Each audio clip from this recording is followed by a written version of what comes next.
Welcome to my channel, English Literature with Malahat. If you are new here, do subscribe. So viewers, इस video में हम discuss करने वाले हैं elements of poetry, metre, rhyme, stanza, form, theme, figurative language और imagery. Historical background से start लेते हैं। फर्स्ट ऑफ ऑल, पोइट्री का ओरिजिन हमें एंशियंट ओरल ट्रेडिशंस यानी वो वक्त जब ये गाई जाती थी तब नज़र आया, जब रिथम यानी म्यूज़िकल एलिमेंट्स और राइम यानी मिलते जुलते अल्फाज लोगों को मदद किया करते थे कि इसको किस तरह से याद किया जाए। रोमन और ग्रीक पोइट्स यानी होमर और विल्गिल इसको थोड़ा फॉर्मल बनाया और मीटर ऐड किए। मीटर को आगे चलकर हम इन डेप्थ में डिस्कस करने वाले हैं। वीवर्स, अब मिडिवियल और रेनेसा का वक्त आ चुका है। यहाँ पर राइम और स्टेंजिक पैटर्न्स आपको नज़र आएंगे, इनको भी आगे चलकर कवर करेंगे। इन्होंने पोइट्री को, स्पेशली इंग्लिश पोइट्री को रिफ़ाइन करने में अहम किरदार अदा किया है। अब रोमांटिक पोइट्स का एरा आ चुका है जब उन्होंने पोइट्री में इमेजरी का यूज़ किया।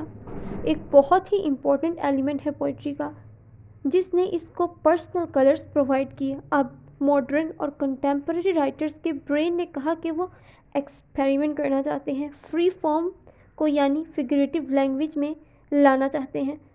घबराने की बात नहीं, फिगरेटिव लैंग्वेज को भी डिस्कस करेंगे।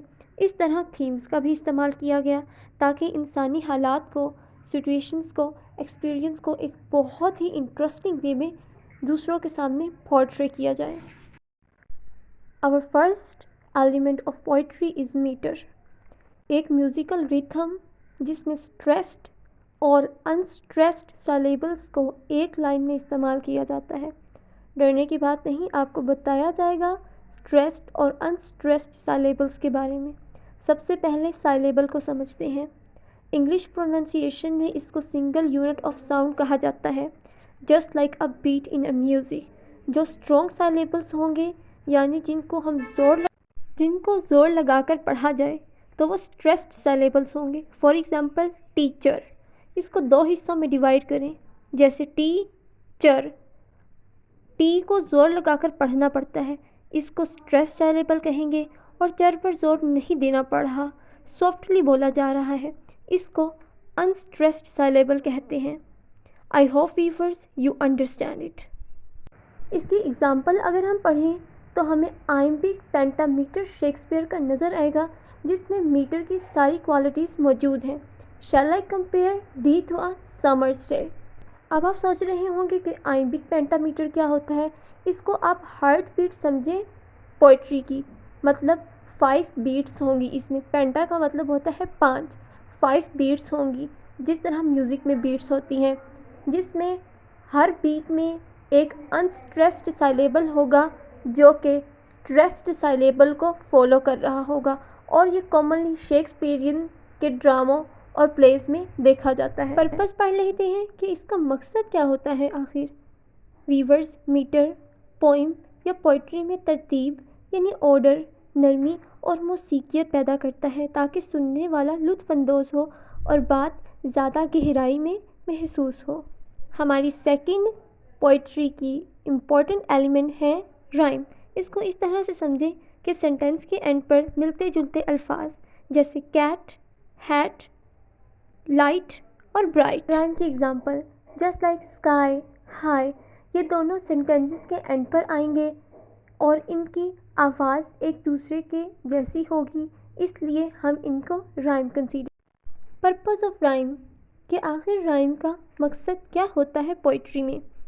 ये पोइम पोइट्री में आवाज़ की हम आहंगी और लुत्फ़ पैदा करता है ताकि याद रखने में कोई भी पोइम और पोइट्री बहुत ही आसान हो जाए। वीवर्स, अब हमारे सामने आ रहा है स्टेंजा। स्टेंजा को इस तरह से समझें कि group of lines in a poem, जैसे 1, 2, 3, 4 लाइंस हैं और ये पोइम के अंदर आ गई हैं, तो ये क्या बन गई, group of lines in a poem. जिस तरह से कोई पैराग्राफ होता है ऐसे के अंदर, इस तरह से स्टेंजा को समझ लीजिए। स्टेंजा की अगर एग्जांपल देखें तो याद रखिएगा व्यूवर्स, ये सिर्फ 2, 4, 6 लाइनों पर मुश्तमिल नहीं हो सकता, 8 लाइंस और 16 लाइंस पर भी हो सकता है, और at the same time 14 lines का भी।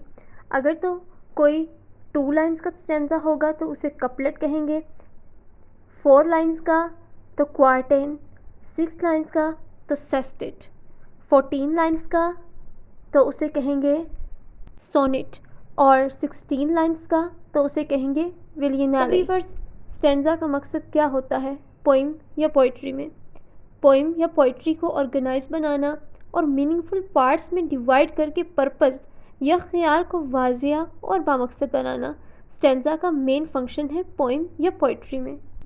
इमेजरी, इमेजरी को सुनते ही आपके माइंड में एक पिक्चर क्लिक होती है, तस्वीर। जी हाँ, पोइट्री या पोइम में ऐसी लैंग्वेज का इस्तेमाल करना जिससे रीडर के दिमाग में एक खाका, तस्वीर या ख़याल ड्रॉ कर दिया जाए, इमेजरी कहलाता है। यानी आप कोई पोइम या पोइट्री पढ़ रहे हो और उसके पढ़ने से आपको यूँ लग रहा हो कि वो सारी की सारी पोइट्री आपके दिमाग में एक फ़िल्म की तरह चल रही है, तो समझ जाइएगा इमेजरी का यूज़ किया गया है। इमेजरी की एग्जाम्पल पढ़ने से आपको और भी अच्छे तरीके से समझ आने वाली है। चांदनी रात में फूलों की खुशबू फैली हुई थी। ये सेंटेंस हमारे माइंड में एक सीन क्रिएट करता है और इसी को कहते हैं इमेजरी का मैजिक। पढ़ते हैं इमेजरी का पर्पस क्या होता है किसी पोइम या पोइट्री में। ऑडियंस को महसूस कराता है कि वो सीन या इमोशन खुद देख सकें और उसकी झलक महसूस कर सकें। Form and other important element of poetry. Form आपको पता है ना किसी चीज़ की शक्ल को कहा जाता है, तो पोइट्री की जो फाइनल स्ट्रक्चर या पैटर्न आपको नज़र आता है वो कहलाती है फॉर्म। फॉर्म कई तरह की हो सकती है, वो फॉर्म सोनेट भी हो सकती है, यानी वो पोइम जैसे कि आपको पहले बताया 14 लाइन्स पर मुश्तमिल होगी। हैकू, ऐसी पोइम जिसमें सिर्फ 3 लाइनें होंगी। फ्री वर्स, यानी पोइम का ऐसा स्ट्रक्चर जिसमें रिथम और राइम को फॉलो नहीं किया जाएगा, बल्कि वो इस तरह से सुनी और पढ़ी जाएगी जैसे कि कोई सिंपल स्पीच को पढ़ रहा हो। इसकी एग्जांपल में शेक्सपियरियन के सोनेट आ सकते हैं और जापानीज़ हैकू, यानी 3 लाइन्स जो कि जापानीज़ लैंग्वेज से ली गई हों। अब पढ़ते हैं वीवर पर्पस कि फॉर्म का आखिर मकसद क्या होता है एक पोइम या पोइट्री में। फॉर्म कहते हैं शक्ल को, यानी फॉर्म एक आउटलाइन प्रोवाइड करती है किसी भी पोइम या पोइट्री के स्ट्रक्चर और पैटर्न को, जिससे हमें वो लगता है कि ऑर्गेनाइज है, ऑर्डर में है, बैलेंस में है। उसको पढ़ना लेयर बाय लेयर हमारे लिए आसान हो जाता है।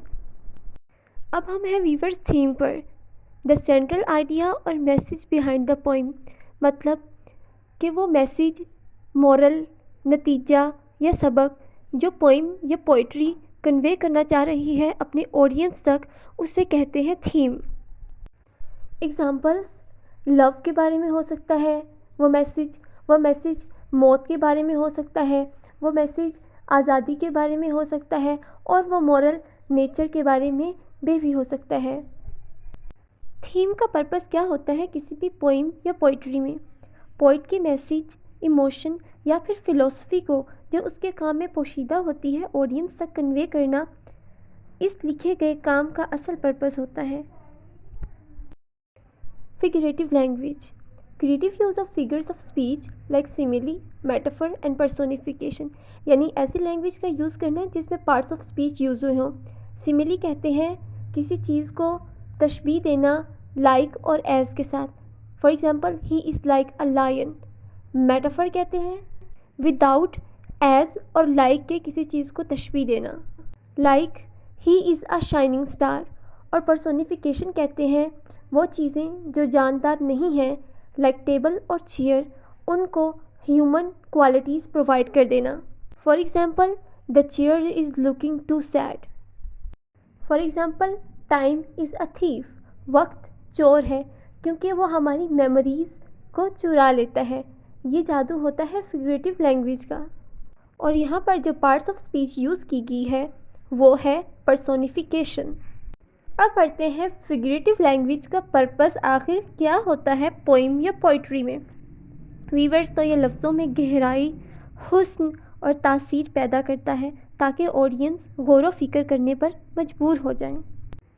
सो वीवर्स, ये सारे elements figurative language, imagery, stanza, rhyme, meter ہیں، مل کر پوئٹری کو خوبصورت، میوزیکل اور میننگفل بناتے ہیں۔ اینشینٹ چینٹس یعنی وہ وقت جب پرانے زمانے میں پوئم یا پوئٹری سنائی جاتی تھی سے لے کر ماڈرن دور جہاں پر مشکل ایلیمنٹس یعنی فری ورڈز یوز کیا جاتا تھا، یہ پوئٹ کے ورڈز کے جذبات، احساسات اور خیالات کو ایک فنی انداز میں پیش کرتے آئے ہیں، اور یہی شاعری کا اصل حسن بھی ہے۔ سو ویورز، میں امید کرتی ہوں کہ آپ کو یہ ویڈیو پسند آئی ہوگی، اور میں چاہتی ہوں کہ آپ اس ویڈیو کو سبسکرائب اور لائک ضرور کریں، اور بالکل بھی کنجوسی نہیں کرنی سبسکرائب کرنے میں، اور اپنے فرینڈز کے ساتھ شیئر بھی کریں تاکہ اس طرح کی ویڈیوز آپ کو ملتی رہیں۔